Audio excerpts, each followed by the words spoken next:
حضرت بایزید بستامی کہتے ہیں کہ میں نے اپنی ماں کے آگے ہاتھ جوڑے، میں نے کہا امی تجھے راضی کروں یا رب کو راضی کروں؟ تو اپنے حق مجھے معاف کر دے، اللہ کو میں راضی کر لیتا ہوں۔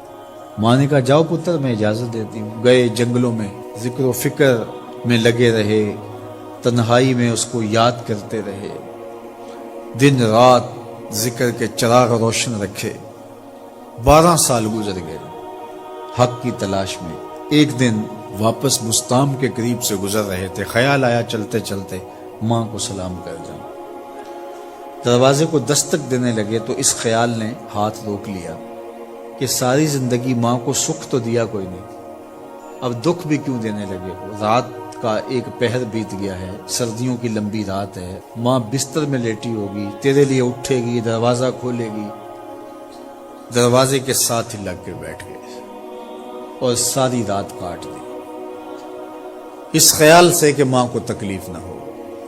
جب سحری کا وقت ہوا تو اندر سے جو نالی آتی تھی اس نالی سے پانی آیا، سمجھ گئے میری ماں تہجد کے لیے اٹھی ہے اور وضو کا پانی ہے، تو فوراً دروازے پہ دستک دی۔ اندر سے آواز آئی بیٹا بایزید میں ابھی آئی۔ مائیں بیٹوں کے دستک کے انداز سے جان لیتی ہیں یہ کس بیٹے کے ہاتھوں کا لمس ہے۔ 12 سال کے بعد آئے، دستک دی، کہا بیٹا بایزید میں ابھی آئی۔ ماں کی تو نگاہیں ہی دروازے پہ رہتی ہیں۔ اللہ اکبر۔ کہتے ہیں کہ ماں نے دروازہ کھولا، 12 سال جنگلوں کی خاک چھانتے بیت گئی تھی، پراگندہ صورت، بکھرے ہوئے بال، پھٹے ہوئے کپڑے۔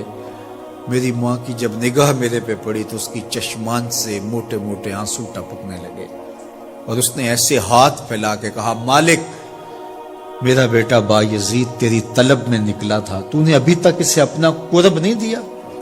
حضرت بایزید بستامی کہتے ہیں 12 سال کی ریاستوں سے جو کچھ نہیں ملا تھا ماں کے اٹھے ہوئے ہاتھوں سے مل گیا۔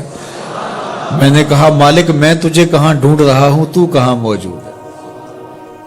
تو ماں باپ کی رضا اللہ کی رضا کا دروازہ کھولتی ہے۔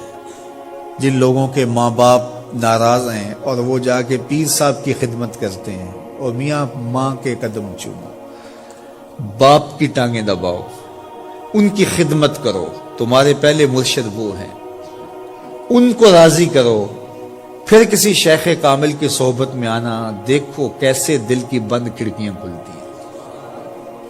ایک مرشد تو ناراض کر آئے اور دوسرے مرشد سے تمہیں کیا ملے گا؟ تو راستہ یہیں سے کھلے گا۔ والدین کو کبھی ناراض نہ کرو، والدین کو کبھی دکھ نہ دو، والدین کو کبھی تکلیف نہ پہنچاؤ، اور والدین کو بھی چاہیے کہ اپنی اولاد کو اپنا نافرمان نہ بنائے۔